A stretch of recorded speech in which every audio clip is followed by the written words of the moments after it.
Cuando hablamos de hábitos saludables, nos viene a la cabeza cuidar la alimentación, hacer ejercicio cardiovascular, entrenar fuerza, visitar la naturaleza, evitar un exceso de estrés, etcétera. Pero muy poca gente valora la importancia de la cantidad de sueño y de la calidad del mismo, hasta que se dan cuenta de los problemas que ello conlleva o hasta que padecen el tan temido insomnio. Y para hablar de insomnio os traigo de nuevo al grandísimo Sigor Madaria, que ya estuvo aquí con nosotros hablando de cardiología deportiva en el episodio número 16 y que explica de manera fenomenal este tema tan apasionante del insomnio. Muy bienvenido, Sigor. Muchísimas gracias por estar aquí de nuevo con nosotros. Gracias a ti, Claudio. Como siempre es un placer. Ya un antiguo conocido. Pues sí, la verdad es que es una maravilla tenerte aquí de nuevo porque creo que, como decía la presentación, damos muy por sentado la importancia que tiene una buena calidad en nuestro estilo de nutrición, de entrenamiento de fuerza, de entrenamiento de resistencia, de otros hábitos de vida saludables. Pero el tema del sueño creo que sigue siendo un poquito el último de la fila en el aspecto de la importancia que le damos, siendo quizás el primero en la importancia en la fisiología real. Y para ello, si encima ahondamos un poquito más y hay problemas de sueño y llegamos al insomnio, creo que sin duda alguna debería ser el primer escalón a trabajar. Pero para ello me gustaría que nos dijeras realmente qué es el insomnio, porque hasta donde he podido leer y te he podido escuchar a ti, es un concepto amplio y que es fácilmente quizás a la hora de escribirlo, pero luego mucha gente no tiene claro realmente hasta qué punto puede abarcar. ¿Nos podría decir, Sigor, qué es realmente el insomnio? Claro, a ver, lo que es el insomnio se resume súper fácil en una frase: dificultad para iniciar o mantener un sueño suficiente o reparador, ¿vale? Eso lo condensa todo. La cosa es que igual sí que se merece un poquito una explicación esta frase. O sea, la dificultad para iniciar o mantener el sueño se refiere a los síntomas nocturnos, que quizás es la parte más vistosa del insomnio, lo que todo el mundo conoce, ¿no? Pues permanecer despierto en la cama porque te cuesta conciliar el sueño, porque te despiertas muchas veces o muy pronto. Y a veces hay un insomnio también por sueño no reparador en el que la persona quizás no está despierta en la cama, pero sí que tiene sensación pues de estar como en una especie de duermevela y que luego se levanta pues cansado, no reparado, ¿vale? Y la frase, la definición de insomnio, cuando hace referencia al sueño insuficiente o no reparador, a lo que se está refiriendo precisamente es a los síntomas diurnos que se producen por esa falta de sueño. Es decir, tiene que haber un déficit de sueño. Los síntomas típicos, pues bueno, pues la somnolencia, pero problemas de concentración, pues desmotivación o falta de fuerza de voluntad, te puede doler la cabeza, pues estar ansioso, irritable, con síntomas de depre. Y bueno, pues bajo rendimiento, ¿no? En clase, en el trabajo, accidentes, errores, pues ese tipo de cosas, embotamiento. Y bueno, a ver, una de las cosas que hay que decir es que la oportunidad para dormir tiene que estar preservada. Cuando nos privamos voluntariamente de sueño, eso no es insomnio, ¿vale? Y bueno, pues también se ha puesto arbitrariamente un punto de corte de que hay que dormir mal 3 días a la semana. No sé si eso no es quizás demasiado arbitrario, pero bueno, es verdad que no todas las noches el insomne duerme mal, y que, bueno, tiene que haber un número de noches suficiente para que el problema tenga un impacto en su calidad de vida. Y, bueno, luego, eso es lo que cubre un poco la definición. Hay otro síntoma que es muy típico del insomnio y que también acompaña al insomnio muchas veces, y es el miedo al propio problema, con una respuesta de ansiedad, de preocupación, pues cuando se enfrenta a la noche y sabe que no va a poder dormir, o a las consecuencias de la falta de sueño. Este es un síntoma muy recurrente, ¿vale? Es verdad que cuando el insomnio se alarga mucho en el tiempo tiende a desaparecer porque el miedo con el tiempo y con la exposición al problema acaba desapareciendo por lisis, y la gente que tiene años de insomnio pues ya esta parte del miedo la tiene un poco solucionada. Pero el tema del miedo y de la ansiedad de preocupación, o sea, de anticipación y tal, es un síntoma muy recurrente. Y sí es importante, lo que te he dicho un poco antes, explicar qué no es el insomnio para, bueno, pues para delimitarlo bien, porque se solapa con algunos problemas o con algunos trastornos de sueño que nos pueden dar un poquito lugar a confusión. Y lo típico es pues la privación voluntaria de sueño que hace mucha gente cuando pues que te quedas viendo la tele o trabajando o enredando con el móvil o te levantas muy pronto para entrenar y bueno, restas horas de sueño de forma voluntaria. Esto no es insomnio porque la oportunidad para dormir no está preservada. O sea, el insomnio, una de las cosas que tiene es que la oportunidad de tiempo para dormir en principio la tiene. Otra cosa es que no la sabe aprovechar. Y luego el insomnio no es un trastorno de sueño, por ejemplo, por mala higiene del sueño. Cuando tienes mucho calor porque hace calor o porque la pareja necesita dormir con más ropa o en el piso de arriba el vecino toca la batería cuando tú tienes que dormir, pues eso no es un problema de insomnio, eso es un problema de higiene del sueño que puede tener solución o no, pero el problema está en las condiciones, no en ti, ¿vale? Luego, cuando no hay síntomas diurnos, esto sí que es bastante típico. Los pacientes muchas veces vienen diciendo que tienen insomnio, pero luego cuando les haces la valoración, de lo que te das cuenta es que no tienen síntomas de falta de sueño durante el día. Entonces, básicamente, dan vueltas en la cama o no aprovechan bien el tiempo en la cama, quizás porque están intentando dormir más de lo que son capaces, generar más sueño del que son capaces de generar. Y esto, claro, es muy típico, entre otras cosas, porque a la gente le decimos que tiene que dormir 8 horas y hay gente que no puede dormir 8 horas. Y esto, sin ser insomnio, sí que puede ser un sustrato para que el paciente acabe desarrollando insomnio. Y luego los trastornos circadianos del sueño-vigilia, pues que es otro trastorno del sueño diferente, que tampoco es insomnio, pues que tiene que ver con turnicidades, con pues, jet lag o trastornos de fase severos que no consigues acomodar, pues el que es muy búho y no consigue mantener el horario de sueño y entonces al final pues no consigue dormir como quisiera, el que es muy alondra porque es muy alondra. Y cuando eso no tiene solución, pues son trastornos de fase del sueño y hay que diferenciarlos bien del tema del insomnio. Esa sería un poco la forma quizás de conceptualizar el tema del insomnio. Hemos visto que se puede manifestar en distintos tipos de síntomas, ¿no? ¿Se podría catalogar al insomnio como una enfermedad como tal, Sigor? El insomnio puede ser un síntoma o una enfermedad. Y esto también es muy fácil de entender. El insomnio agudo es un problema de sueño como el que hemos definido, que está limitado en el tiempo y que básicamente se produce porque hay una situación puntual, estresante, que puede ser pues temas de trabajo, un divorcio, problemas en general o incluso una enfermedad médica o psiquiátrica aguda, tos, dificultad para respirar por una crisis de asma, dolor agudo que no te deja dormir durante una temporada. Y esto, claro, el problema de sueño, de hecho no es un problema de sueño, es que el organismo está priorizando la vigilia porque estamos en una situación de estrés y lo que tiene que hacer es estar despierto para solucionar ese problema, básicamente.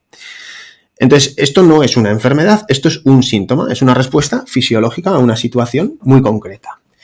La cosa es que cuando el insomnio, esta situación se prolonga en el tiempo, pues de alguna manera nosotros vamos haciendo cosas o vamos poniendo en marcha una serie de mecanismos que lo que hacen es perpetuar y automatizar el insomnio y entonces el insomnio ya no se nutre de ese problema puntual, sino más bien de esos mismos mecanismos que hemos puesto nosotros en marcha y que los estamos perpetuando o los estamos manteniendo en el tiempo y al final el insomnio se acaba convirtiendo en algo con entidad propia y lo convierte en algo patológico, en una enfermedad. Entonces, es tanto un síntoma como una enfermedad. Cuando es síntoma no es salud, es un tema fisiológico, es un tema lógico, y cuando es una enfermedad, pues es cuando tenemos el problema y realmente hay que ponerse un poquito las pilas.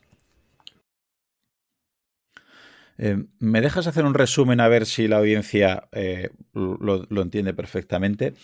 Podemos entender entonces que puede pasar como, por ejemplo, a veces se habla en el tema de la ganancia de grasa. Es decir, al principio puede ser un síntoma, pues porque hay un exceso de estrés, porque hay una preocupación, hay un exceso de trabajo, hay un problema familiar, un problema económico, y ese síntoma es que tu cuerpo está luchando contra algo en concreto y no quiere o cree que no es adecuado tener un descanso absoluto y placentero porque hay una preocupación detrás que quizá tu cuerpo lo puede entender como que corre peligro su vida. Entonces, no, digamos, no deja tener un sueño reparador profundo y completo. Y si ese síntoma, si esa preocupación, si esa causa que origina ese problema, podemos entender que luego veremos que es bastante a nivel psicológico, sigue en el tiempo, ese síntoma, esos mecanismos se pueden llegar a adquirir y se pueden llegar a convertir en algo, en un continuo y pasa a ser una patología. Es decir, al principio eran unos síntomas porque algo, tu cuerpo luchaba o estaba preocupado contra algo y al paso del tiempo esos síntomas crean esa adaptación y se crea esa enfermedad o esa patología. ¿Van por ahí los tiros, Igor? Tal cual, solo que suprimiría la palabra adaptación porque la palabra adaptación tiene una connotación funcional y adaptativa y en este caso estamos hablando de patología, es decir, nos hemos desviado claramente del camino, pero sí, efectivamente, o sea, básicamente es como lo ha resumido. Y entendemos que estos problemas, este problema en sí que es la falta de descanso correcto, para la salud, ¿qué efectos puede tener? Vamos a hablar tanto por privación de sueño como por insomnio, ¿vale? Que son dos cosas diferentes que ahora me gustaría que explicaras, pero grosso modo, rendimiento cognitivo, rendimiento deportivo, sistema inmune, es decir, para que la gente entienda la importancia de lo que estás hablando, ¿cómo empieza a afectar eso en prácticamente todas nuestras esferas, Igor? Bueno, ya has hecho una cosa importante y es que realmente a veces lo que sabemos del insomnio lo sabemos porque lo extrapolamos de otras formas de privación de sueño. O sea, realmente es difícil saber cuáles son las consecuencias exactas del insomnio y diferenciarlas de las consecuencias de la privación de sueño. Entonces muchas veces se equiparan y probablemente son equiparables porque al final hay un déficit de sueño, ¿vale?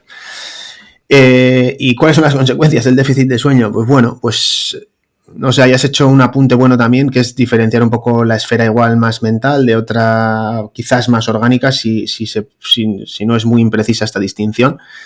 Y en la esfera mental, pues ¿para qué sirve el sueño? Joder, pues no sé, es un proceso fisiológico súper activo y súper complejo que utilizamos para aprender cosas, habilidades nuevas e importante también para olvidar la que no nos interesa.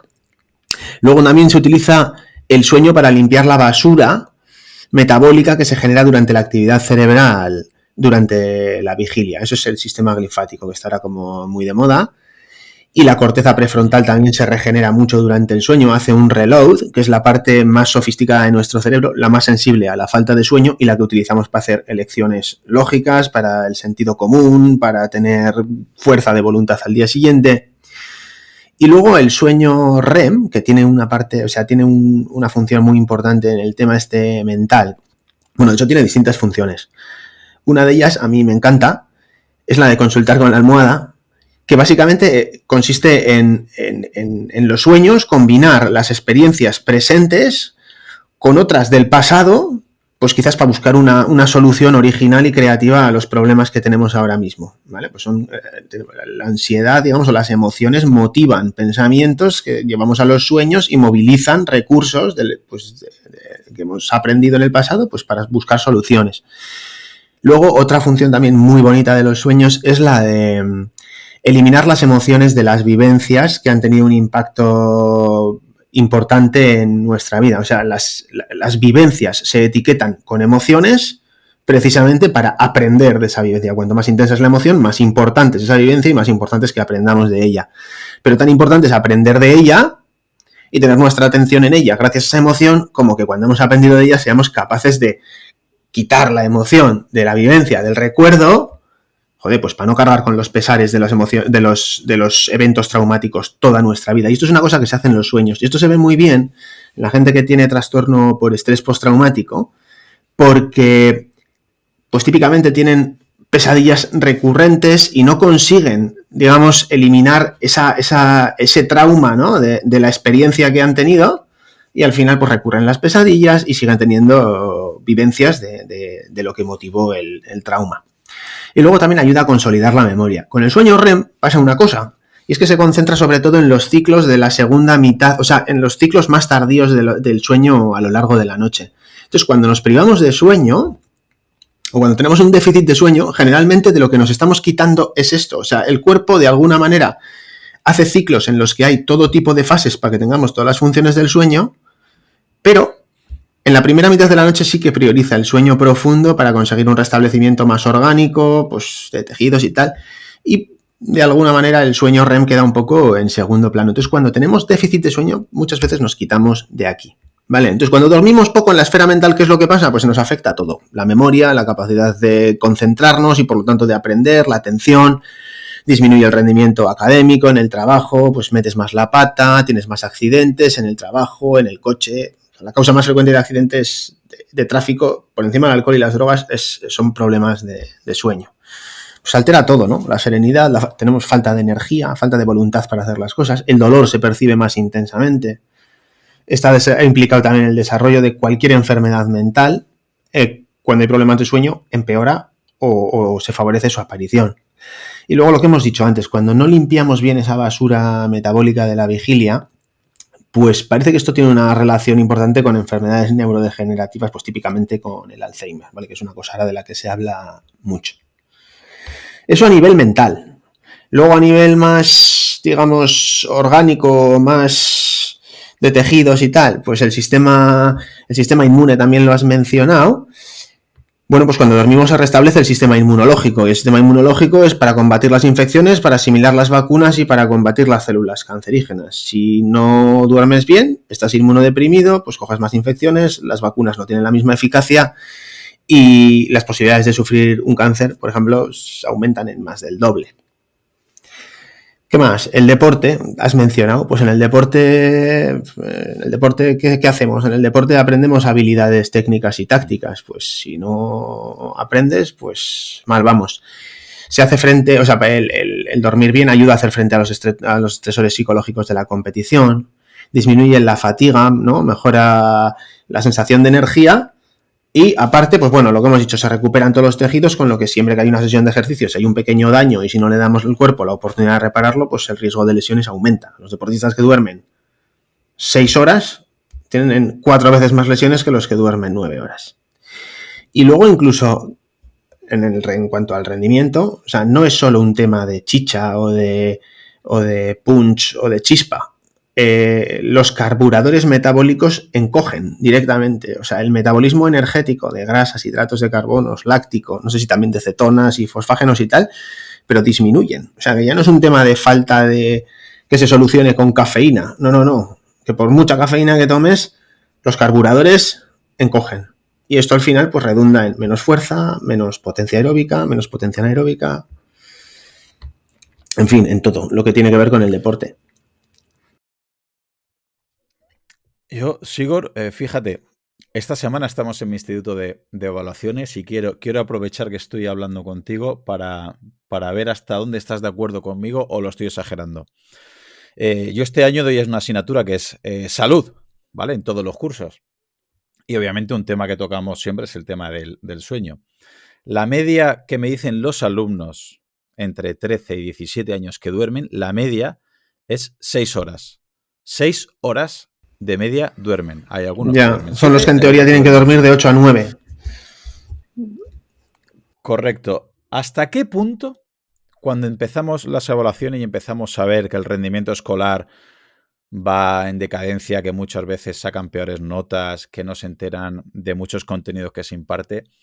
Yo soy el pesado que digo lo mismo. Digo, estamos en un callejón sin salida porque estamos viendo muchas formas de mejorar el sistema educativo y, por supuesto, que se puede mejorar el sistema educativo muchísimo, pero yo creo que hasta que no podamos mejorar su calidad y cantidad de sueño, estamos con un hándicap bastante difícil de superar porque creo que está en la base de problemas académicos y de rendimientos escolares si un niño que tiene que dormir entre 8 y 9 horas duerme entre 5 y 6. ¿Hasta qué punto crees que puede ser, no toda la explicación, pero gran parte de la base del problema que hay en colegios, institutos, incluso en universidad, de rendimiento escolar o rendimiento académico, Sigor? Pues a ver, la pregunta de cuánto o qué porcentaje del pastel se lleva no te sé decir. Lo que está claro es que si a una persona está durmiendo un 50% o un 25% menos de lo que le corresponde y lo está quitando de las fases de sueño o de los ciclos de sueño que son más densos en todo lo que tiene que ver con los procesos de aprendizaje y asimilación de contenidos nuevos y tal, que es el sueño más denso en REM, pues es lógico pensar que pueda tener un impacto altísimo.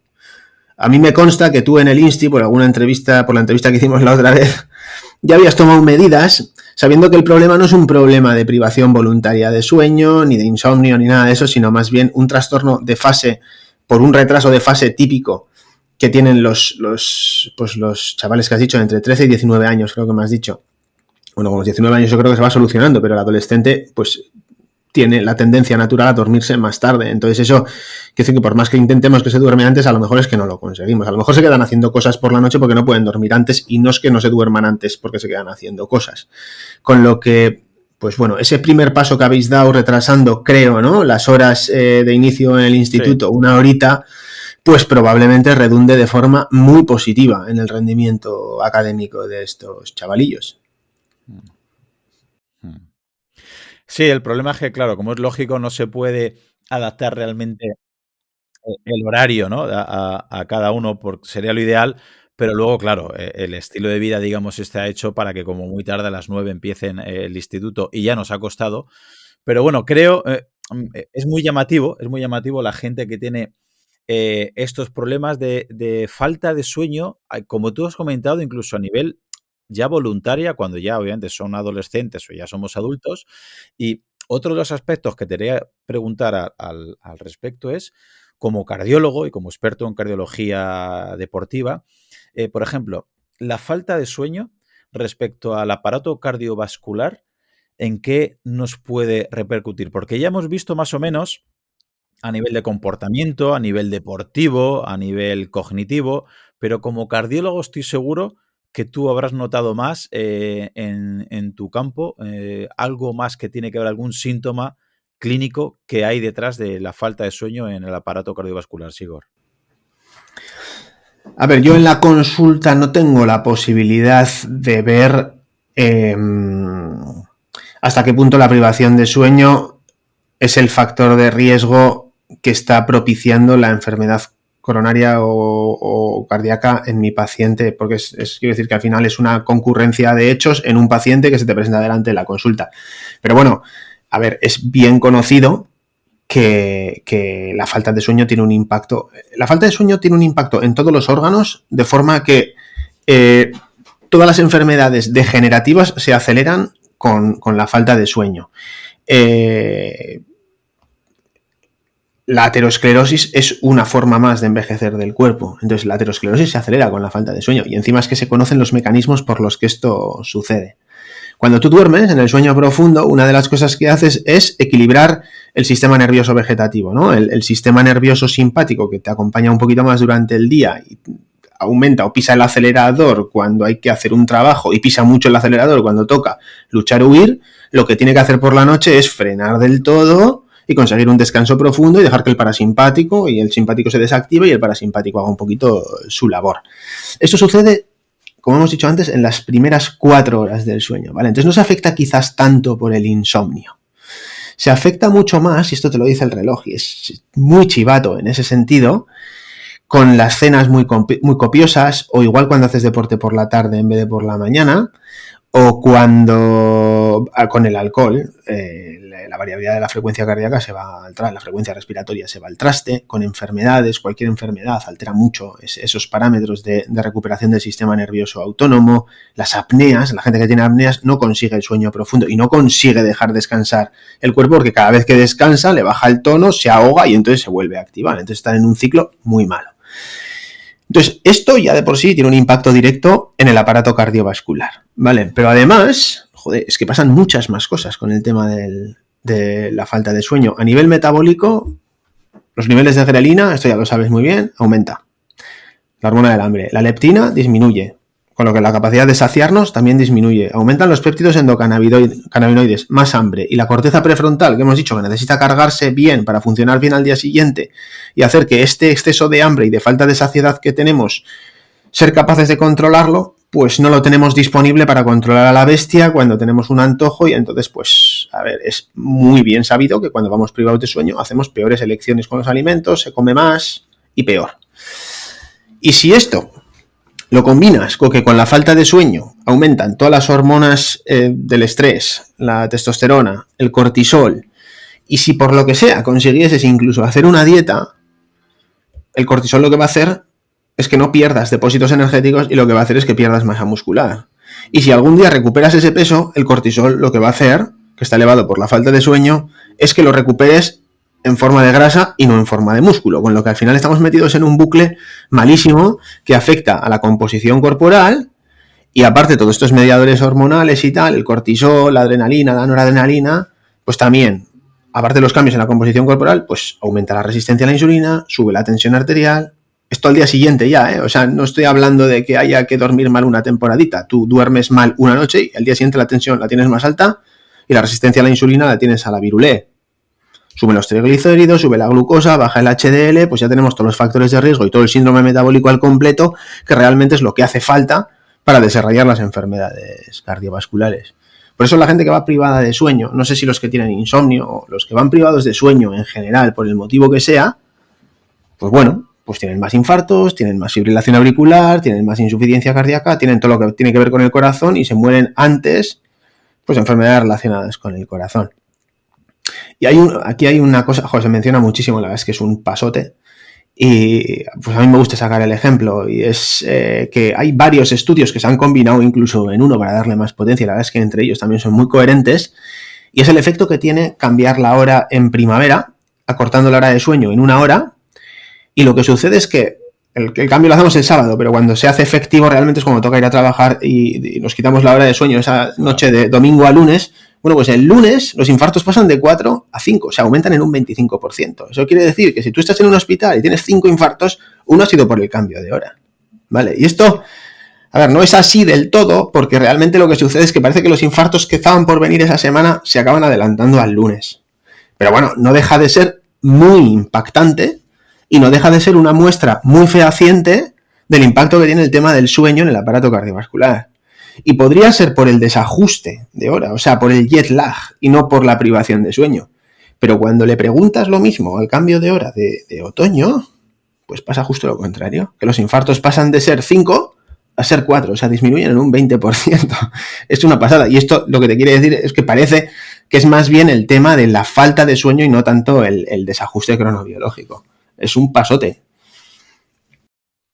Pues, la verdad es que son datos que llaman la atención. Creo que Matthew Walker, ¿no? En ¿Por qué dormimos? También saca algunos datos al respecto parecidos y llama mucho la atención. Pero lo que hay gente que todavía sigue pensando que suele ser genético, ¿hasta qué punto le podrías decir tú que todo esto es solo genético, es solo adquirido? ¿Hay un porcentaje que podemos achacar a cada cosa? Sí, a ver, has planteado muy bien la pregunta porque el tema de la genética, es difícil de cuantificar. A ver, a lo bruto, la respuesta corta, yo he leído por ahí, pues que 1/3 de los casos podrían explicarse por una base genética o podrían heredarse. Quizás en las mujeres un poquito más. Pero bueno, es una respuesta demasiado corta. Porque para desarrollar insomnio hace falta tener primero, pues quizás una predisposición genética, pero luego aparte tiene que haber un estresor, y cuando hay un estresor y tenemos insomnio agudo, pues tienes que poner en marcha una serie de mecanismos que cronifican. O sea, para desarrollar un insomnio crónico hace falta mucho más que la predisposición genética. Incluso los genes, no parece haber un gen. Se han identificado un montón de genes que están relacionados con el insomnio, y al final lo que tiene cada uno es un efecto muy pequeñito. Entonces, depende de la combinación de genes que tengas, pues vas a tener más predisposición o menos predisposición para tener insomnio. Pero desde luego que no es algo determinista, o sea, no es que haya un gen en la familia que va dando a todos. Pues esto, por ejemplo, con las enfermedades coronarias se ve mucho. Hay familias, pues bueno, pues tienen mutado el gen del receptor de ApoB. Tienen una hipercolesterolemia familiar y todos en esa familia, curiosamente, luego hay familias que con esa misma, o sea, con una mutación en ApoB no tienen ningún evento, pero las hay que todos tienen eventos con menos de 40, 45 años y dicen, bueno, pues eso ya ves que hay un componente genético que tiene un impacto, una repercusión determinista en esa familia explicando los eventos. Pero luego hay familias que tienden, bueno, pues que entre los 70 y 80 años pues todos tienen algo coronario, pero igual alguno fuma o comen mal o son un poco desgarramantas y bueno, pues eligen enfermedad coronaria frente a cáncer y hay una cierta predisposición para salir con la enfermedad coronaria en vez de con el cáncer, pero bueno, no es lo mismo que lo otro. Con el insomnio pasa lo mismo. Entonces en la entrevista se pregunta a ver si hay antecedentes familiares, pues porque tiene importancia, igual hoy hay una base genética ahí que merece una consideración, y de cara incluso a explicarle luego al paciente cómo prevenir episodios de insomnio y tal, pues tiene su importancia, Pero bueno, es una pregunta más dentro de muchas. Y luego, pues es que quiero decir que hay muchas formas de estar predispuesto. Ser mujer, tener muchos años, la edad, pues se va yendo al traste el patrón de sueño normal y entonces eso da lugar a mecanismos de compensación, etcétera, y al final pues puedes hacer insomnio, o el que ya ha tenido insomnio, no sé si por base genética o por qué, porque muchas veces, fíjate, incluso la base genética ni siquiera está relacionada con el proceso, o sea, con las vías fisiológicas de generación del sueño. O sea, muchas veces son genes que están implicados en la regulación de las emociones, del estrés. O sea, que el efecto que tienen sobre el sueño al final es súper indirecto. Entonces, pues bueno, pues eso es un poco. Luego gente que trabaja a turnos, divorciados, gente con problemáticas sociolaboral y tal, pues bueno, pues parecen también poblaciones vulnerables.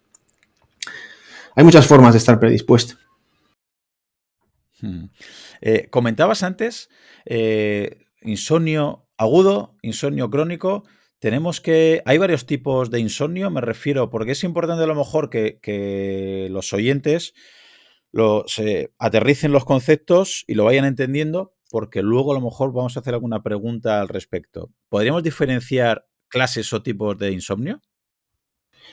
Bueno, pues agudo, lo que hemos dicho antes, ¿no?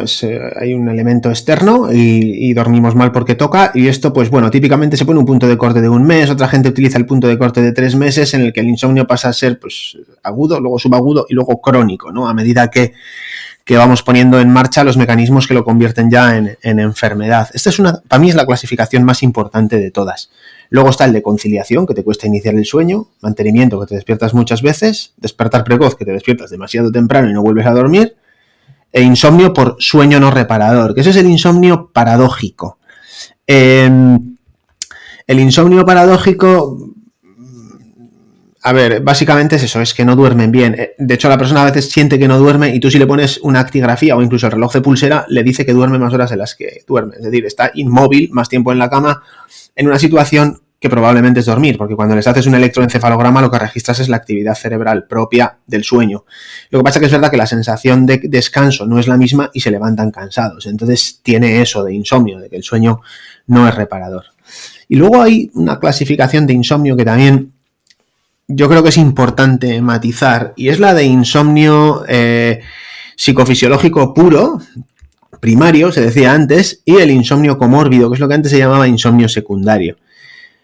A ver, tú cuando tienes un estresor agudo y desarrollas al final insomnio crónico porque pones en marcha los mecanismos que perpetúan el insomnio, a medida que pasa el tiempo pueden pasar dos cosas. Una, desaparece la enfermedad que dio lugar a desarrollar insomnio y entonces te quedas con el insomnio que se nutre simplemente de los factores que perpetúan el insomnio. Eso es un insomnio psicofisiológico y es el sustrato perfecto para trabajar con la terapia cognitivo-conductual. Entonces, una de las cosas que tienes que hacer es identificar hasta qué punto el insomnio de una persona tiene base psicofisiológica.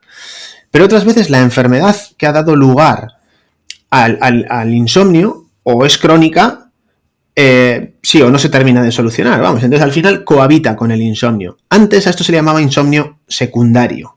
¿Qué pasa? Que como se ha visto que realmente el insomnio, además de nutrirse del problema o de la enfermedad que lo ha propiciado, también se nutre de los mecanismos que lo autoperpetúan, y que es una enfermedad por sí misma, pues ha pasado a compartir protagonismo, digamos, con la enfermedad, y por eso se llama insomnio comórbido, para decir que son dos procesos morbosos, dos enfermedades diferentes las que están cohabitando dentro de la persona. Pero va a haber una parte que es psicofisiológica. Entonces, bueno, quizás esas son las formas de clasificar el insomnio que se pueden utilizar. Antes has comentado que con algunos relojes inteligentes, ¿no? Incluso con smartwatches, se podría ver más o menos calidad, latencia, duración de sueño. ¿Podría recomendar algún parámetro a medir o algún aparato en concreto para poder ayudar a registrar el sueño? ¿O tendría que ser siempre con un especialista y con maquinaria específica? Bueno, a ver, los aparatos están ahí, quiero decir que los puede utilizar el que quiera, se pueden utilizar, pues quizás hay que saber utilizarlos, o saber en qué son fiables y en qué no. Son fiables delimitando el sueño y la vigilia. O sea, parece que atinan bien cuando estás diciendo cuando estás dormido y cuando estás despierto. Esto, por ejemplo, al que tiene insomnio psicofisiológico le va a decir que está durmiendo más de lo que realmente cree que está durmiendo. Entonces, bueno, pues quizás en estos casos, oye, puede ayudar. ¿vale? A mí, por ejemplo, este parámetro me da que tengo un sueño muy fragmentado. O sea, yo la primera mitad de la noche duermo bien, la segunda mitad de la noche pues tiendo a tener varios despertares, me levanto a mear, a beber agua, me duele un poquito la espalda si estoy mucho tiempo en la misma postura, me cambio de postura. Bueno, pues el aparato me penaliza y me da una puntuación del 65 sobre 100 de media. Claro, a mí me da igual. O sea, yo me levanto al día siguiente y me levanto descansado y ya está, me quedo con eso. Bien, me parece estupendo lo que me ha dicho el reloj, me da unas cantidades de sueño REM, de sueño profundo y de cantidad de sueño estupendas, pero el sueño lo tengo, pues bueno, pues troceado. Sin más, no pasa nada, es mi patrón de sueño. ¿Vale? ¿Qué pasa? Que si eres la típica persona que se china con la salud, que come perfecto, que tiene que dormir así, asado y tal, pues ese mismo dato que a mí, bueno, pues no me hace mal, a otro le puede... Y entonces puede empezar a intentar hacer cosas para dormir bien, esfuerzos por dormir y tal, y eso al final es una de las posibles formas en las que puede ponerse en marcha el proceso del insomnio. Entonces, bueno, me gusta mucho también lo que te he comentado antes, que el reloj, valorando las primeras 4 horas de sueño, es capaz de medir muy bien la recarga del sistema nervioso autónomo. Porque fíjate que estos aparatos al final funcionan con la mayoría con la pletismografía, o sea, con luz, y cuando corres la frecuencia cardíaca, la señal es malísima. Pero cuando duermes y estás quieto, claro, pues bueno, la señal de la frecuencia cardíaca es estable y entonces ahí pues coge y a través de la variabilidad de la frecuencia cardíaca sabe a qué frecuencia estás respirando, la frecuencia cardíaca, la variabilidad de la frecuencia cardíaca, y sí que es una indicación bastante precisa cuando te comparas contigo mismo. Esto es importante, siempre y cuando te compares con tu aparato, contigo mismo, claro, pues te da una información muy precisa de cómo te ha afectado la cena, cómo te ha afectado el beber o no beber, cómo te ha afectado el hacer ejercicio a la tarde o no, o el tener una enfermedad en concreto, o si estás pudiendo tener apneas, por ejemplo. Entonces, ese dato, bueno, pues puede ser útil, ¿no? Para ayudarte, por ejemplo, a controlar las medidas de higiene del sueño, que es un poco lo que afecta a esta fase del sueño. Y luego, pues bueno, pues las fases del sueño no las miden fatal, de hecho están mejorando mucho, pero tampoco las miden bien. Entonces, no sé, yo aquí no me volvería demasiado loco con el tema de las fases. Es verdad que es una cosa que está mejorando a pasos acelerados, o sea, es exagerado y cada vez es más fina, la precisión delimitando las fases del sueño. Y a medida que vayan metiendo cada vez más hardware, más medidas, pues micrófonos, cámaras, temperatura, tal, y la miniaturización, y luego el software también, cada vez con algoritmos más sofisticados, con modelaje de todo tipo, pues cada vez va a ser más preciso. Incluso, pues como tiene una cosa de que lo llevas todos los días en la muñeca, y el gol estándar es la polisomnografía y lo haces en un entorno hostil, un solo día y tal, y es una de las limitaciones más importantes de la polisomnografía, pues quizás en algunos supuestos incluso pueda sustituir a la polisomnografía. Lo que pasa es que cuando tú haces estos aparatos, los haces pensando en gente sana. Y todos los modelos y todas los pues se hacen a partir de poblaciones de sanos y luego se validan con sanos. Entonces, claro, mientras no haya modelos de enfermos que se validen con enfermos, pues al sano lo van a catalogar o categorizar muy bien, pero al enfermo no. Y esto es muy fácil de entender. Con el que tiene apneas, por ejemplo, pues en el sueño profundo, que es cuando más apneas haces, es cuando más activado está. Entonces, bueno, quizás es que no tiene tampoco mucho sueño profundo porque no se lo permite el organismo. En el sonámbulo, el sonambulismo, que es se produce en la fase profunda del sueño, la fase N3, claro, ahí tú se supone que estás paralizado, tu frecuencia cardíaca es la más baja, tu frecuencia respiratoria es la más baja y tu variabilidad de la frecuencia cardíaca es la mínima. Pero si el aparato lo que está detectando es que estás como una moto porque acabas de subir 3 pisos de escaleras y acabas de dar 200 pasos, lo último que te va a decir es que estás en fase profunda del sueño, te va a decir que estás despierto. Entonces, a ver cómo validas esto para sonámbulos, ¿sabes? Entonces, bueno, pues hay recorrido. No es una herramienta médica, no es un juguete, pero no es una herramienta médica y, bueno, poco a poco va a ir dando los pasos probablemente para que la FDA y la EMA vayan aprobando algunas de sus funcionalidades, como ha pasado, por ejemplo, con el electro para la detección de fibrilación auricular. También imagino que será muy importante la percepción subjetiva de cada uno, porque como decías al principio, ¿no? Hay gente que a lo mejor le cuesta quedarse dormido, hay gente que se despierta varias veces por la noche, hay gente que se despierta pronto y ya no se puede dormir. Pero si a lo largo del día se encuentran bien o incluso se miden el HRV, la variabilidad cardíaca por la mañana y es alta, el pulso es bajo, se notan con energía, pueden entrenar, pueden trabajar, no tienen bajones de rendimiento, no tienen bajones energéticos y se encuentran como una moto, puede ser que ese patrón del sueño, aunque a priori desde fuera no es ideal porque no son 8 horas, no son consecutivas, hay microdespertares, pero puede ser que ese patrón de sueño sea el patrón de sueño de esa persona y si no hay sintomatología diurna de cansancio, de fatiga, de problemas, sea saludable ese patrón de sueño. Sí, o sea, es un motivo para no preocuparse excesivamente. Hay una cosa que es verdad. A la gente que tiene insomnio, cuando le propones hacer unos ajustes que pasan por acortar el tiempo que pasa en la cama, de repente se da cuenta de que descansa mejor y que de su día se dilata y pueden hacer más cosas. Entonces, una de las cosas que se puede hacer cuando tienes el sueño muy fragmentado, yo meto horas en la cama, y es uno de los motivos por los que probablemente tengo el sueño algo fragmentado. O sea, yo me meto de cama 9 horas todos los días y no las aprovecho, pues probablemente porque solo soy capaz de generar 8, 8 y cuarto, 8 y media, el fin de semana un poco más. Pero claro, si yo cojo y en vez de meterme 9 horas en la cama, me meto 8, probablemente mi sueño ya no sea tan fragmentado, los parámetros de estabilidad del sueño igual me dan un poquito mejor y igual descubro que tengo una hora para hacer otras cosas. Para ir a entrenar, por ejemplo, por la mañana. Entonces, esos ajustes se pueden hacer, ¿eh? Aunque realmente, evidentemente, si tú te despiertas como una moto, lo primero, tranquilidad absoluta. Ya si hay que hacer ajustes en el sueño, ya se harán, pero que tampoco hay que... Vale, pues vamos al origen, porque ya me gustaría poner las cosas en su sitio para que la gente entienda la importancia de todo esto. Hasta ahora ha hecho Sigor una descripción muy buena de lo que es el insomnio, tipos de insomnio, pero me gustaría ir un poquito al grano y que nos dijeras, vamos, origen y soluciones, pero primero al origen, porque te he escuchado y te he leído alguna vez, ¿no?, que suelen haber 3 tipos de causas: precipitantes, predisponentes y perpetuantes, y me gustaría que los oyentes te atendieran con bastante atención para ver si pueden, de alguna manera, si hay alguno que tiene problemas de sueño o más, si encima tienen insomnio, para ver si son capaces de familiarizar alguno de los conceptos que vas a hablar con su caso. Explícanos el origen y este tipo de causas, Sigor. ¿De dónde suele venir estos problemas? Bueno, a ver, lo primero, no va a haber uno, va a haber muchos pacientes con problemas de sueño y con insomnio entre los que nos están oyendo, ya te lo digo. Si le echas un 5 o 10% de prevalencia y entre los health conscious que oyen este podcast aumenta porque son predispuestos, pues tenemos un buen puñado de ellos probablemente al otro lado. Eso seguro.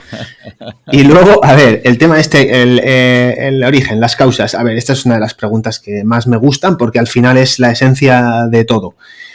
Hay un modelo que es el modelo conductual de Spearman, de las 3 Ps, que lo desarrollaron en 1987 ya, o sea que la cosa es vieja esto, ¿eh? No estamos hablando de una cosa que nos estamos inventando ahora, que condensa muy bien la forma en la que se cronifica el insomnio, la forma en la que se produce y también la forma en la que actúa la terapia cognitivo-conductual. Entonces, digamos que es la base para entender todo.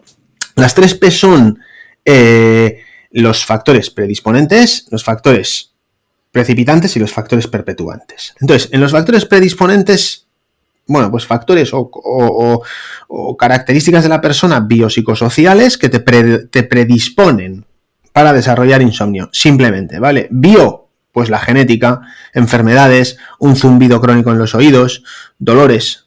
Psico, health consciousness, perfeccionismo, personalidades muy rumiativas con mucho sesgo cognitivo, catastrofismo, ansiedad, depresión. Y sociales, pues bueno, cosas ya más no tuyas, sino del entorno, pues la pareja que ronca igual mucho, cambios de horario, turnicidades, mucha presión laboral, pues cosas de esas, ¿vale? Entonces todo esto, de alguna manera, bueno, pues abona el terreno para que puedas desarrollar insomnio, pero eso no quiere decir que lo vayas a desarrollar. De momento no hay insomnio por ninguna parte hasta que vienen los precipitantes, que son situaciones puntuales de estrés, así de sencillo, o sea, no tiene, es lo que son, ¿vale? Ni más ni menos. Lo que pasa es que el estrés puede ser físico o psicológico.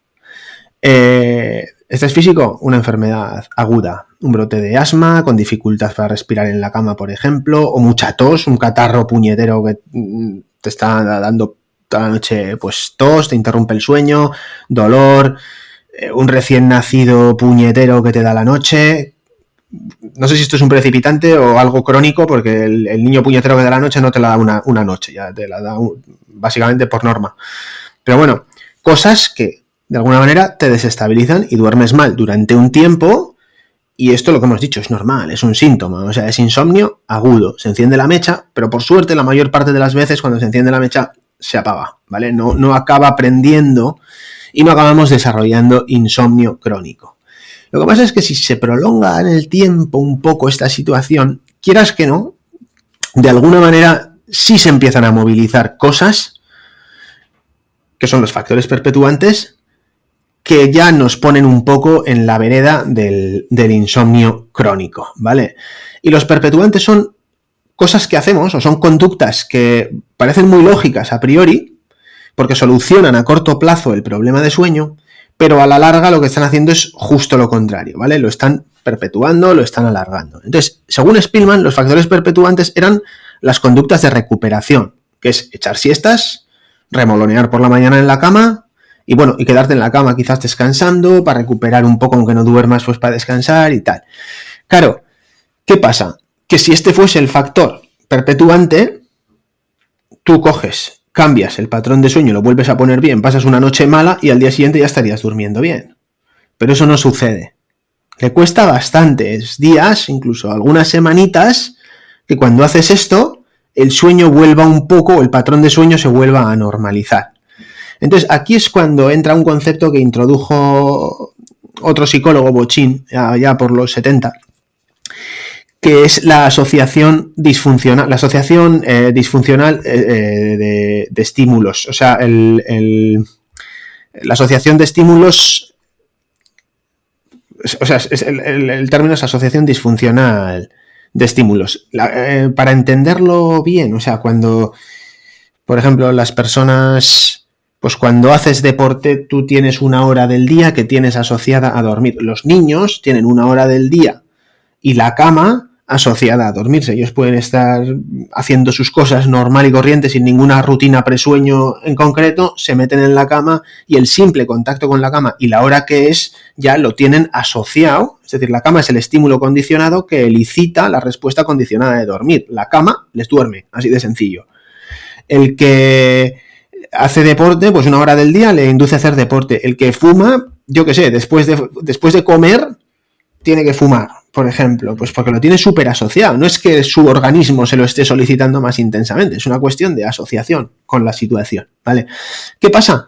Que cuando pasas mucho tiempo despierto en la cama, intentando recuperar sueño o no, o leyendo, viendo la tele, o estudiando en la habitación, o comiendo, o lo que sea, pues empiezas a asociar la habitación y la cama a actividades propias de la vigilia. Entonces ya es menos probable que al meterte en la cama automáticamente te duermas.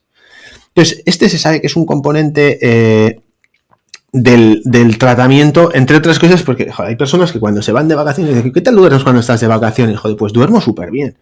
Claro, pero es que estoy menos nervioso, hago algo más de ejercicio, consumo más luz, vale, estupendo. Y en el sofá, antes de meterte en la cama, te duermes, joder, caigo como un cesto. Y luego me voy a la cama y me desvelo. Y a veces se cambian de habitación o se cambian de cama porque no pueden dormir y se quedan fritos. Entonces estos son indicios que te están diciendo eso, que su cama está contaminadísima como estímulo y que al final están buscando otros estímulos no contaminados que eliciten la respuesta fisiológica de sueño en contacto con, ¿no? Entonces esto son quizás los principales y luego el tiempo lo que va haciendo es que esta asociación subconsciente, ¿no? Estímulo-respuesta, joder, se tatúe. No, ya no en el subconsciente, sino en reflejos arcaicos como el de meter la llave en el portal y que te den las ganas de mear. O sea, no sé si te pasa eso, pero es un clásico. O meterte en una cabina de teléfono, que ya no nos metemos, y que te den ganas de mear. Entonces, o el olor de la comida te hace salivar. O sea, esto es condicionamiento clásico pavloviano puro y duro. Entonces llega un momento que a base de repetir esto en el tiempo ya no es algo que, bueno, lo tienes asociado. No, es que es un reflejo. Entonces, a veces la vigilia y la activación que se produce en contacto con la cama se produce de forma refleja. Cuando llevas 1000 años con esto, pues bueno, pues la cosa está ya tatuada ahí en alguna parte de tu cerebro. Y luego el miedo, que hemos dicho que es un síntoma típico, y la ansiedad de anticipación, pues bueno, al fin y al cabo son respuestas de estrés que se oponen a que se produzca el sueño. Entonces, muchas veces, pues estos pacientes ya tienen esta respuesta de ansiedad, de preocupación por no poder dormir, sus consecuencias y tal, y esto es también, pues bueno, una actividad o un fondo cognitivo que de alguna manera está impidiendo el sueño. Entonces, las herramientas de la terapia cognitivo-conductual a lo que van orientadas fundamentalmente es a atajar estos mecanismos. Bueno, podemos entender entonces que, que muchos de los problemas que hay son, como hemos comentado, conductuales, y ahí podemos entender que una de las soluciones que hay, pero que parece que está cada vez más respaldada por la ciencia, es la terapia cognitivo-conductual para el insomnio. ¿Nos podrías describir en qué consiste esta terapia, Sigor? A ver, la terapia cognitivo-conductual, igual la gente la tiene, si alguien ha hecho terapia cognitivo-conductual por ansiedad, depresión y tal, la verdad es que es totalmente diferente a la terapia cognitivo-conductual que se hace por otros motivos, no tiene herramientas muy específicas para atajar el problema concreto del sueño. Pero bueno, básicamente es un tratamiento multicomponente y personalizado que integra, por un lado, la evaluación clínica del paciente y su problema de sueño, y luego las distintas herramientas que se movilizan para atacar a su problema específico de sueño, y luego, pues bueno, métodos para ayudarle, pues supervisión, tutorización, educación, pues para ayudarle a respetar las pautas que le estamos dando, pues para que saque adelante el tratamiento y para evitar recaídas. Entonces, la valoración clínica, a ver, esto es muy importante. ¿Por qué? Bueno, pues porque por un lado haces el diagnóstico, o sea, por un lado hay que saber si realmente estamos ante un caso de insomnio, sí o no, o sea, esa es quizás la primera parte que haya que resolver. Y el diagnóstico se hace basándose en síntomas, o sea, aquí no hay pruebas especiales. El diagnóstico de insomnio es una entidad subjetiva, a diferencia de muchas otras, que igual pueden tener cosas un poco más objetivables. Básicamente tiene que ver con lo que vive, lo que percibe el paciente, y es la herramienta que tenemos para hacer el diagnóstico, lo que nos cuenta, lo que hay que hacer bien esa entrevista. Luego hay que caracterizar bien cómo es ese insomnio, o sea, por ejemplo, cómo dormía esa persona antes, desde cuándo lo tiene, cuánto tiempo lleva con el insomnio, cuál es el factor precipitante que lo causó. Luego hay que saber si hay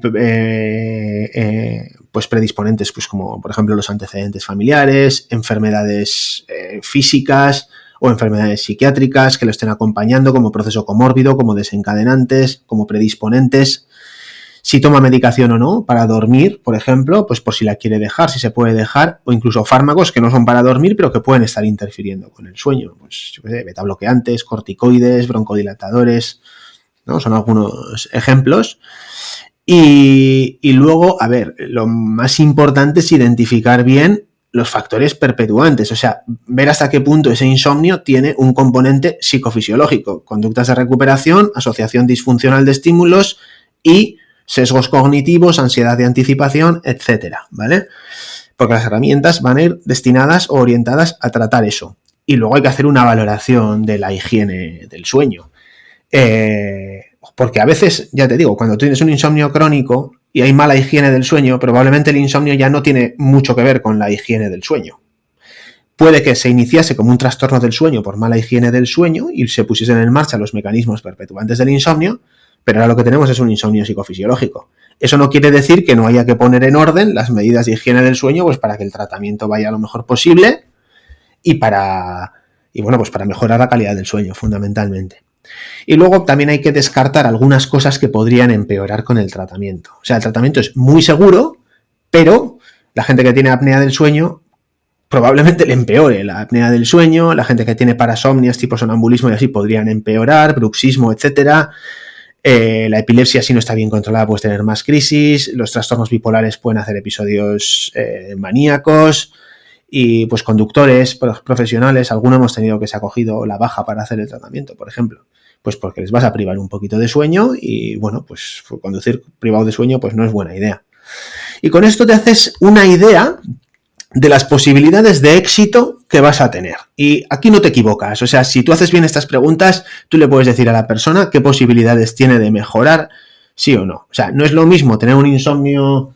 La duración no influye mucho, pero bueno, claro, si tú tienes un insomnio de 20 años y tienes el patrón de sueño previo no era ya muy allá, no hay un desencadenante claro y tal, pues bueno, no sabes hasta dónde puedes llegar. Pero si tú tienes un insomnio de hace 3 años con un desencadenante muy concreto y antes la persona dormía muy bien y ahora has identificado muchas cosas psicofisiológicas que están perpetuando el insomnio, pues tienes una perita en dulce que a lo que tiene que aspirar es a dormir como dormía hace 3 años. Entonces, cuando les dices esto, pocas veces te equivocas con las posibilidades de éxito. Otra cosa es que hay un porcentaje de pacientes que no cumplen las recomendaciones porque no pueden o por lo que sea. Pues bueno, pues de hecho yo el otro día estuve mirando el Excel que tenemos y el 50% muy satisfecho, otro 25% satisfecho y un 25% o se pierde y no sabemos nada de él, que estos han sido pocos, la verdad, o sienten que no pueden, o bueno, o lo hacen pero a otro ritmo. Entonces, quizás un 20% no cumplen el tratamiento, un 5% se lo toman con mucha calma y los demás lo hacen bien y obtienen la respuesta que cabía esperar al principio. Y eso es, o sea, luego de aquí en adelante ya es elegir bien las herramientas para atacar al problema. Como no podemos hacerlo de manera específica porque tendríamos que individualizar en cada caso, ¿nos podrías decir más o menos qué herramientas precisamente son las más comunes o cuáles se suelen trabajar en esta terapia cognitivo-conductual para el insomnio, Sigor? Pues bueno, para las conductas, así de forma general, para las conductas de recuperación, restricción de sueño. Incluso la restricción de sueño lo que hace es acortar la posibilidad de dormir de la persona para que duerma poco, vaya privada de sueño y a la noche siguiente tenga más sueño y tenga más posibilidades de aprovechar el tiempo que tiene autorizado para dormir. Esto no pasa de un día para otro, pero acaba pasando. A base de insistir, acaba pasando. Y esto se adereza con el control de estímulos. Si teníamos una asociación disfuncional de estímulos, lo que tenemos que conseguir ahora es que la cama se convierta otra vez en el interruptor que nos hace dormir. Entonces, para esto, básicamente, en lo que consiste es en no permanecer despierto en la cama y no dormir fuera de la cama. De forma que si dentro de la ventana de tiempo que tienes autorizado para dormir no puedes dormir, lo que tienes que hacer es salirte de la cama, básicamente. Y cuando tienes sueño, te vuelves a meter a la cama, siempre y cuando esté dentro de la ventana de tiempo que tienes autorizada para dormir. Entonces, a base de repetir esto, en 1-2 semanas, los síntomas nocturnos empiezan a mejorar espectacularmente. Y si mejoran espectacularmente, la ansiedad de la persona por no poder dormir también disminuye, con lo que al final esto también facilita un poco el proceso de dormir, de aprovechar las horas de sueño. Y después viene una fase un poco más larga en la que lo que vas haciendo es disminuir la restricción de sueño y viendo si la persona va aprovechando bien esa ventana de tiempo nueva que le vamos dando. ¿Hasta cuándo? Pues hasta que desaparecen los síntomas diurnos y hay un buen aprovechamiento del tiempo de cama.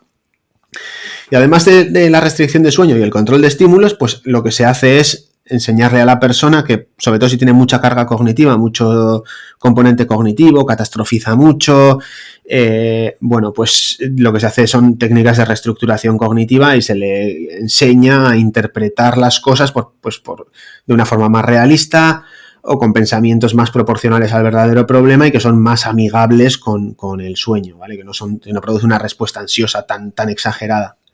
Y luego esto se adereza pues con intención paradójica, que es no dejarle a la persona dormir, que funciona muy bien cuando tienen mucha ansiedad de anticipación e insomnio de conciliación, porque no le dejas dormir, que es lo que le preocupaba era que no iba a poder dormir. Ahora que no le dejas, pues esa preocupación automáticamente desaparece, baja la activación y facilita la entrada en el sueño, y se ha visto que esto es efectivo.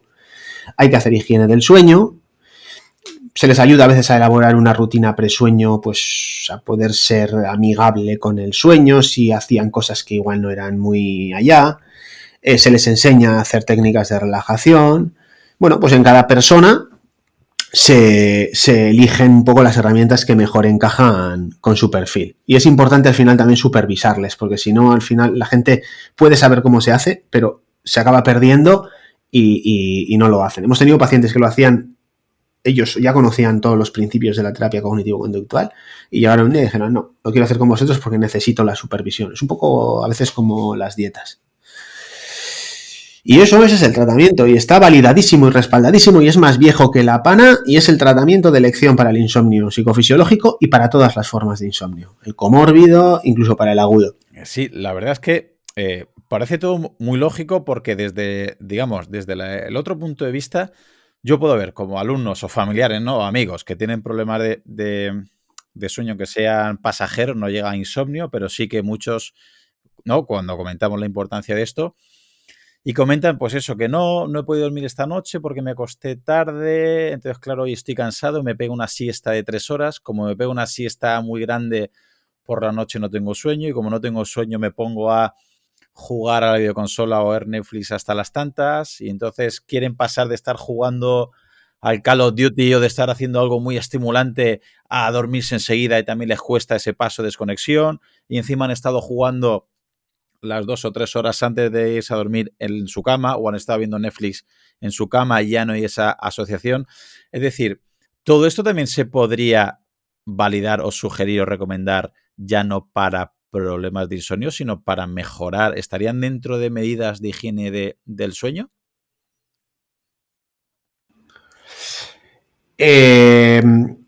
A ver, el tema de la regularidad de los horarios, el establecer horarios fijos para acostarte, para levantarte, es una de las medidas de higiene del sueño. Y incluso estaría dentro de lo que se entiende como control de estímulos, pues porque al final la regularidad de los horarios es otro de los estímulos que utilizamos para, digamos, propiciar el sueño a una hora determinada. Entonces, sí, o sea, el tema de la regularidad es importante y ahí has metido otro concepto que es el de las técnicas de recuperación, las siestas, etcétera. Entonces, al final, ahí lo que están pasando es muchas cosas diferentes que están desarreglando el patrón normal de sueño.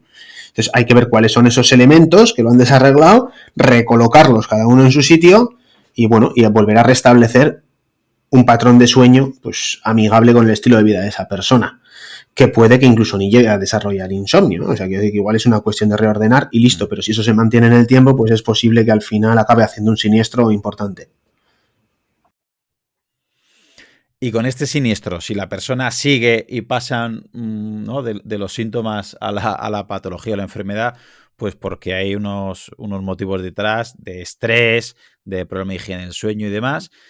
Y muchas personas van al experto, al especialista o al médico y en algunas ocasiones, pues en vez de trabajar en este sentido o con este tipo de terapia, pues muchas veces directamente es medicación, antidepresivos o relajantes musculares.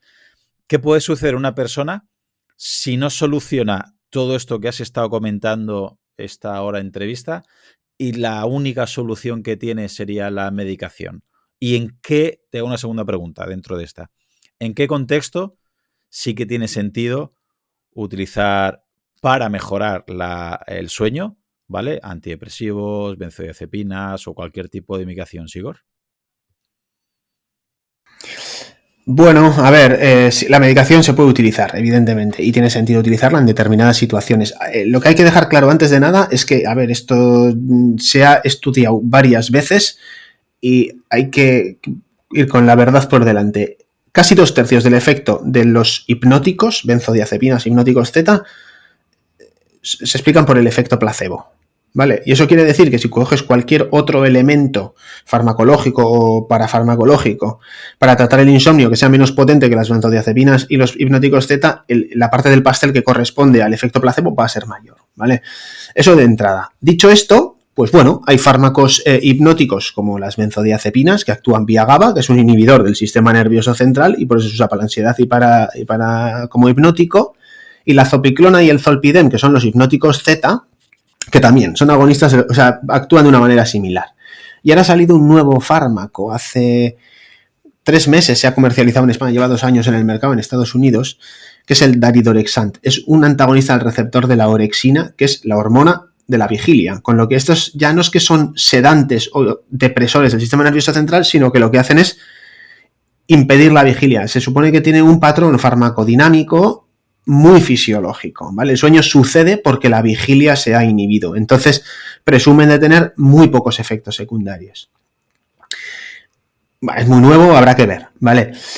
Luego están, pues eso, los antidepresivos, los antipsicóticos, los antihistamínicos. Los antihistamínicos son menos potentes. Los antidepresivos también son menos potentes. No se recomiendan para tratar el insomnio, pero si tienes depresión, se pueden utilizar para tratar la depresión. Lo mismo que los antipsicóticos. Y luego, bueno, pues en el insomnio agudo, el que dura menos de 4 semanas, se pueden utilizar. O sea, las guías lo que dicen es que se pueden utilizar fármacos como alternativa a la terapia cognitivo-conductual para el insomnio en el insomnio agudo, ¿vale? Cuando no está disponible, cuando no se quiere o no es efectivo, entonces se pueden utilizar fármacos. En el insomnio agudo, ¿por qué? Pues porque si tú utilizas fármacos durante 2-3 semanas de los que producen adicción y lo que estás haciendo es interrumpir un proceso de mal sueño lo interrumpes de forma que no pones en marcha los mecanismos perpetuantes del insomnio, bueno, pues de alguna manera has interrumpido el proceso de que la cosa vaya más y vaya a un trastorno crónico. Y como solo lo has utilizado durante 2-3 semanas, pues no desarrollas los síntomas de tolerancia, abstinencia y dependencia y que te quieres quitar precisamente con las benzodiazepinas, que sería un poco, ¿no?, el problema principal, aparte de los efectos secundarios que pueda tener al día siguiente, de resaca, riesgo de caídas, etcétera. Pero bueno, fundamentalmente aquí lo preocupante es la dependencia y el insomnio de rebote, porque si tú prolongas ese tratamiento en el tiempo, lo que estás cambiando es un insomnio crónico psicofisiológico por un insomnio por dependencia a fármacos. Entonces, al final es cambiar un problema por otro. Entonces, en el insomnio crónico, los americanos no dicen mucho, pero en la mayoría de los países europeos los fármacos hipnóticos no están aprobados para su uso en el insomnio crónico. El motivo es un poco ese, es porque, bueno, cuando se utilizan de forma aguda ayudan a interrumpir un proceso que puede ser problemático, pero de forma crónica al final sería cambiar un problema por otro similar o peor. Y bajando un escalón más, melatonina, ¿también tendría efecto placebo? ¿Solo estaría más recomendado en problemas de cambio de horario, jet lag? O lo digo porque también últimamente es te lo comento a modo de anécdota para que te des cuenta. En todas las clases que tengo hay por lo menos 3 o 4 alumnos ya tomando melatonina porque los padres se la están dando, porque sus hijos no duermen, se levantan cansados, se levantan con sueño y quieren que duerman más y mejor, y le dan melatonina a la par que están pues con videojuegos hasta la 1 de la mañana, están con una mala higiene del sueño.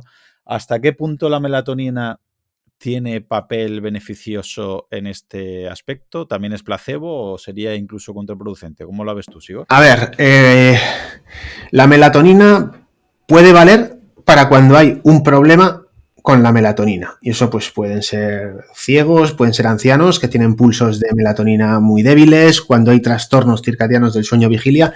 Y ahí sí que lo que tú has dicho, los chavalillos estos, si tienen un trastorno de fase, que no es que tengan un trastorno de fase, sino que la vida no se adapta a sus fases, pues bueno, puede tener sentido utilizar melatonina. Desde luego que combinarlo con los videojuegos no la tiene, porque las pantallas sí que tienen la capacidad de suprimir la melatonina de forma muy potente, ¿vale? Eso por un lado. Lo que pasa es que la melatonina no es la solución al problema de las conductas de compensación, de recuperación, de la asociación disfuncional de estímulos, ni de la neurosis de ansiedad que puedan tener estos pacientes. Entonces, el insomnio no se soluciona con melatonina. La melatonina podría mejorar, pues eso, quizás un poquito la higiene del sueño. Sí que, los defensores de la melatonina lo que dicen es: vivimos en un mundo súper disruptivo, con la edad los pulsos de melatonina son muy, muy flojos, la melatonina, pues bueno, pues se ha puesto de moda y todo el mundo habla de las bondades de la melatonina y de que disminuye la latencia del sueño, mejora la calidad de sueño, pero bueno, a ver, los estudios lo que dicen es que los efectos que tiene la latencia del sueño son mínimos, hasta el punto de que, desde el punto de vista del beneficio clínico, eso es insignificante. Y quizás pues, en la gente más mayor puede tener un cierto papel, pero en la inmensa mayor parte de las personas con la melatonina es que ni se inmuta, sencillamente. Y de hecho, las guías desaconsejan el uso de la melatonina para el tratamiento del insomnio. O sea, tú vas con insomnio a un profesional y lo que te pone es medidas de higiene del sueño y melatonina, y ninguno de los dos es el tratamiento del insomnio. Las medidas de higiene del sueño, si están fuera del contexto de la terapia cognitivo-conductual para el insomnio, no van a solucionar el problema, eso seguro, incluso lo podrían empeorar. Y con la melatonina lo mismo. Si funciona por efecto placebo, te va a funcionar durante un tiempo. Cuando veas que no te funciona, vas a sentir que ahora tienes un problema que encima es resistente al tratamiento que te ha puesto el médico. O sea, si ya antes estabas preocupado por tu problema, ahora es todavía más, porque es que se ha convertido en una bola de nieve aún mayor. Entonces, joder, no digo que no se pueda usar melatonina. Lo que quiero decir es que si se usa melatonina, tiene que estar en conjunto con unas medidas que sean certeras contra el problema, porque si no, al final estás poniendo parches que lo único que hacen es darle al sujeto la sensación de que tiene un problema que no tiene solución. Entiendo que las infusiones valeriana, tila, pasiflora también entrarían dentro del grupo que puede ayudar en tanto en cuanto si la persona se relaja con la infusión o de efecto placebo le ayuda a ese contexto, puede ayudar, pero fisiológicamente, ¿hasta qué punto podría ayudar a mejorar la calidad del sueño este tipo de hierbas, Igor?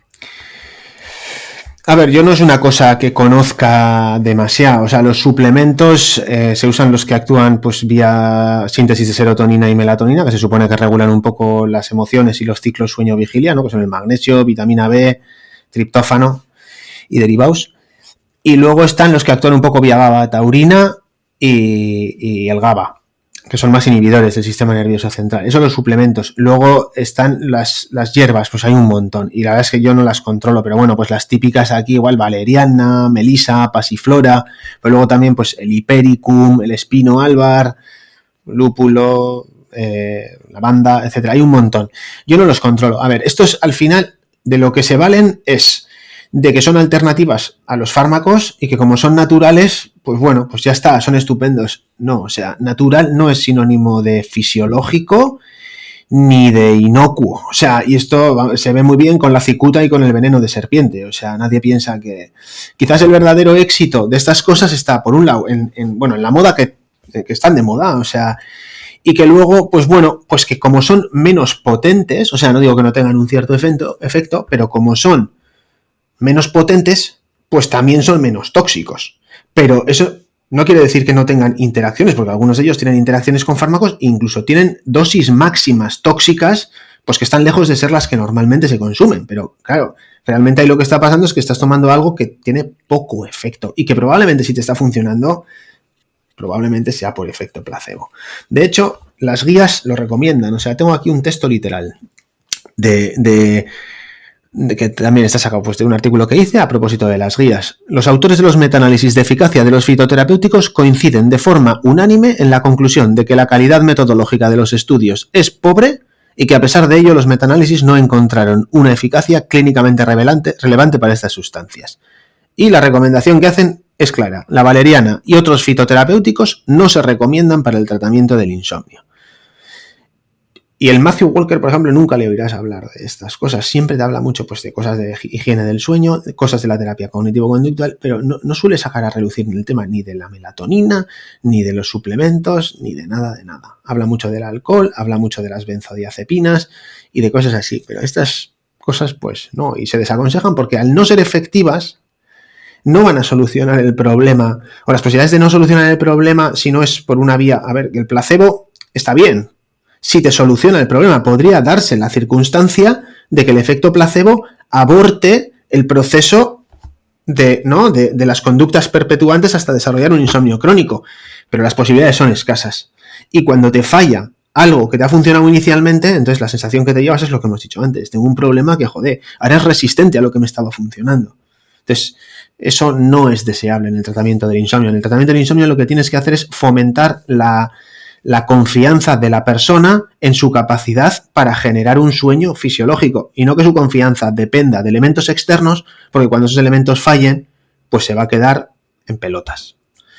Claro, entendemos que si se preocupa más, todavía se va a agravar más ese insomnio, entiendo, ¿verdad? Porque si muchas veces es conductual y es de personalidad, entendemos, si es estrés y es nerviosismo, si esa persona ya tiene miedo a irse a la cama porque sabe que va a dormir mal, encima el efecto placebo ve que ya no le hace efecto, encima le aumenta la preocupación y si hemos entendido la fisiología y la psicología que has comentado, todavía agrava mucho más el problema.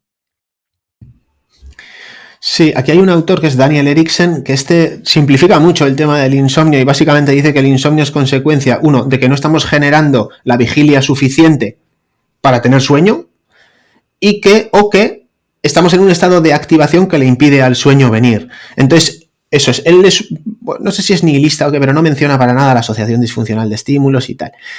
Claro, aquí él lo que se recrea es en esto, en que el miedo se nutra de lo que se nutra, produce un estado de activación que te impide dormir. Y este es el tercer elemento de los tres componentes principales del insomnio psicofisiológico, el componente cognitivo, que al final redunda en emociones, en respuestas de estrés, de ansiedad y tal, y es lo que tenemos que intentar controlar.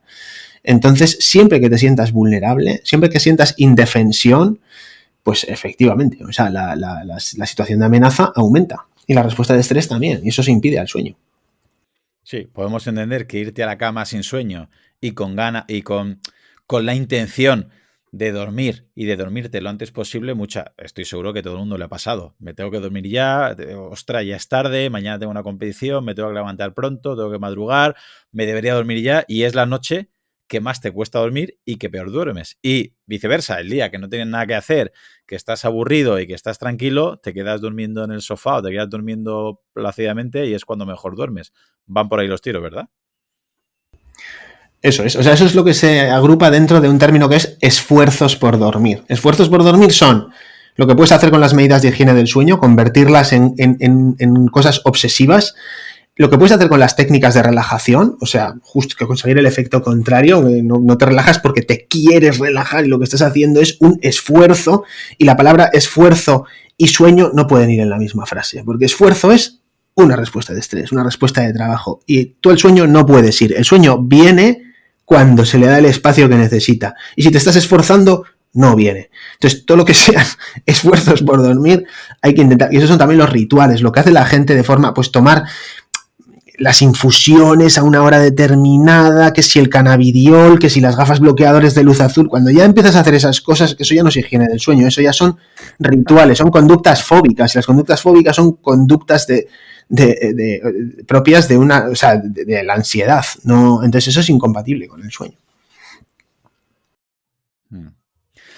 Muy bien, pues nos has dado tantísima información que te iba a pedir acabar con la ley de Pareto, pero te voy a pedir la ley de Pareto aplicada en tres contextos, a ver si nos podemos adaptar a cada uno de ellos.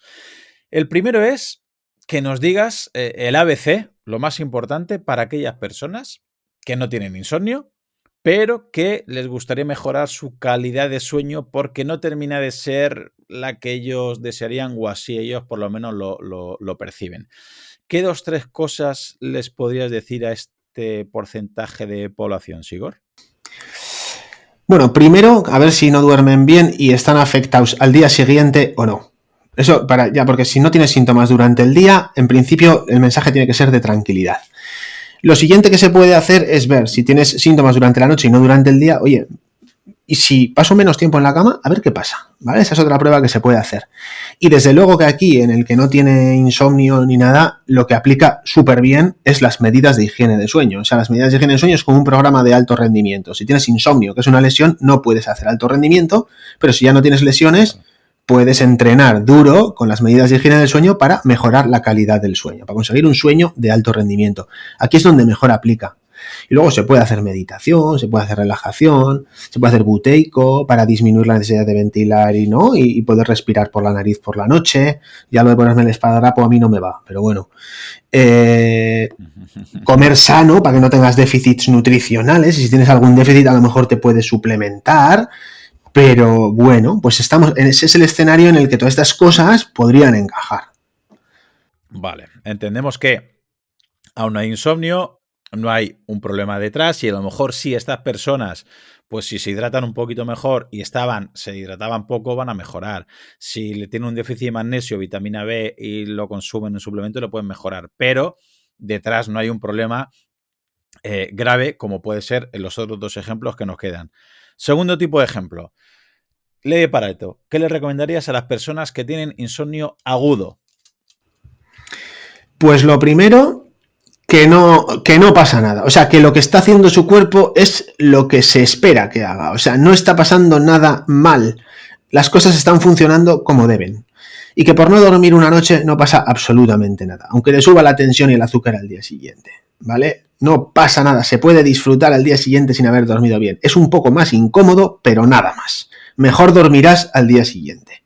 Lo que tienes que hacer es no caer en las conductas que acaban perpetuando el insomnio. O sea, no recupera... No, a ver, se puede echar una siesta si a la tarde tienes que rendir, pero si la cosa se va alargando en el tiempo, si tú acabas recurriendo sistemáticamente a las siestas o al remoloneo, y si empiezas a pasar tiempo despierto en la cama y tal, pues bueno, pues te estás metiendo ya en el camino del insomnio crónico. Entonces, estas son las cosas que hay que evitar. Echar siestas, remolonear, pasar tiempo despierto en la cama. Si no puedes dormir, pues te levantas, un poco más de sueño, y el sueño ese es una inversión para la noche siguiente. Y punto y pelota. Eso sería un poco la terapia cognitivo-conductual aplicada al insomnio agudo. Perfecto. Y en el tercer tipo de contexto, en las personas que ya tienen el insomnio pasa de agudo a un insomnio crónico, ¿qué 2-3 cosas le podrías decir, Sigor? A ver, aquí ya es cuando hay que hacer la terapia cognitivo-conductual para el insomnio bien hecha. Entonces, si eres capaz de hacerla de forma autónoma, que es una cosa relativamente sencilla y se puede hacer de forma autónoma, adelante. Si necesitas ayuda, pues hay que pedir ayuda, y lo que tiene que saber esta gente es que existe un tratamiento que es efectivo para el insomnio, que no pasa nada si ha probado las medidas de higiene del sueño y no le han funcionado, la melatonina y no le ha funcionado, eso era lo esperable, que no le funcionara. Lo que tiene que hacer es el tratamiento específico del insomnio, y para eso muchas veces probablemente necesite ayuda.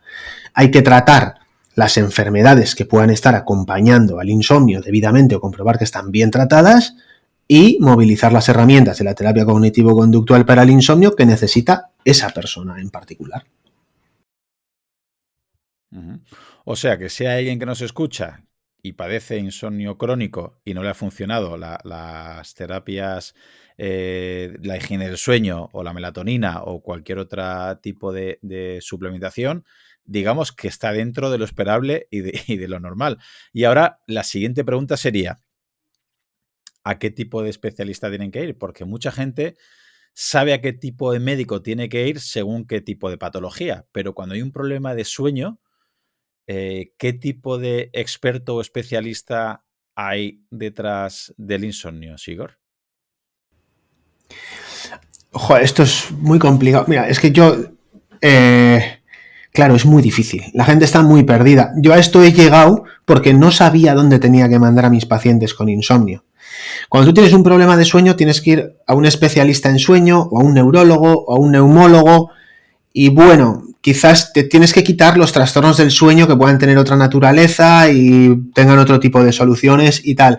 Cuando sientes que lo que tienes es insomnio, pues te tienes que poner en contacto con alguien que haga terapia cognitivo-conductual para el insomnio. Hay sitios donde se hace, y si los buscas por internet los encuentras.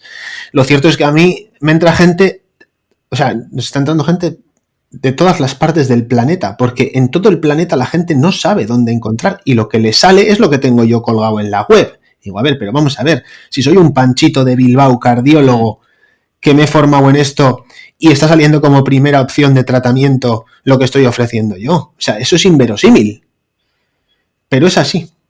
Entonces, pues bueno, si la gente busca en internet, probablemente aterrizará en la página web y llamará a la puerta, me imagino, diciendo que tiene un problema de sueño, y yo seré lo más honrado con él y le diré, ¿te puedo ayudar o no te puedo ayudar? O a lo mejor necesitas que te vea un respi, o a lo mejor necesitas que te vea un neurólogo o un especialista en sueño.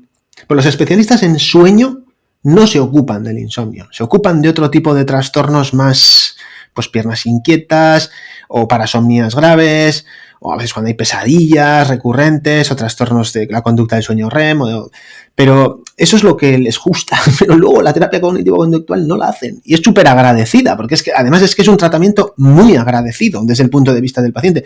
Joder, no hay tratamientos, yo como cardiólogo, si fuese hemodinamista o cirujano a lo mejor, pero es que como cardiólogo clínico, a mí nada me da el retorno que me da el tratamiento del insomnio. Yo no sé por qué coño no lo hacen, sinceramente. ¿Y el tratamiento tiene que ser presencial o puede ser, también trabajáis online o a distancia con los pacientes?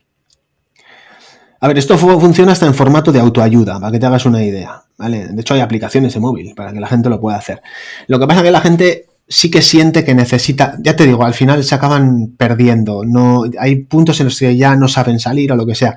Entonces, al final, de lo que te das cuenta es, a veces existen formatos muy breves de terapia cognitivo-conductual que la gente los ha probado y ha venido de nosotros diciendo, es que a mí me han dado 2 sesiones, me han explicado de qué va esto y luego me voy y no. Claro, la gente quiere que estés con él semana a semana, pues para supervisarlo. Eso online se puede hacer, el 90% de los pacientes que tenemos nosotros son online. O sea, la inmensa mayor parte de los pacientes lo hacen online y los resultados en los online y en los presenciales son exactamente los mismos. O sea, no se pierden nada. Lo que necesitan es ese contacto periódico para supervisar lo que están haciendo y para saber si cuando hacen excepciones están bien hechas, si están haciendo demasiadas excepciones y esas cosas. Entonces, el formato online funciona a la perfección. Es lo que estamos haciendo con casi todos.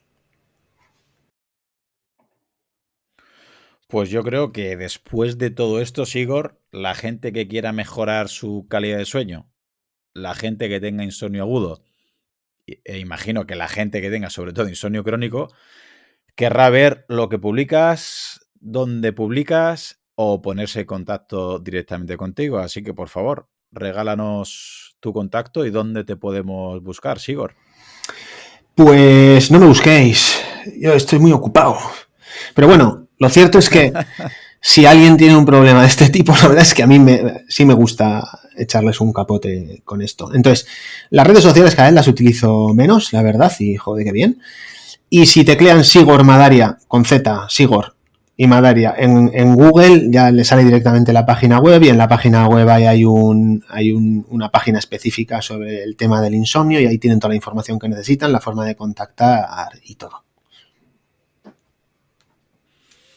Y un podcast que también tienes bastantes capítulos dedicados al insomnio, latiendo, y que estamos esperando que nos sigas ilustrando con ello. De aquí te pego un tirón de orejas para que nos sigas enseñando con esos Bueno, capítulos.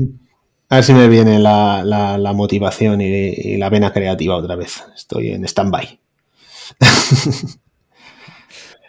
Muy bien, pues te quiero agradecer tu segundo paso por el podcast. El otro capítulo fue el 16, así que hace ya muchos capítulos de ello y espero que puedas repetir aquí con nosotros y que los ilustres con todo lo que sabes, Igor. Pues si crees que hay algo que te puedo contar, yo estaré encantado de venir, porque ya es casi cosa de colegas, más que otra cosa. Muchas gracias, Claudio. Un fuerte abrazo, Igor. Gracias. Un abrazo.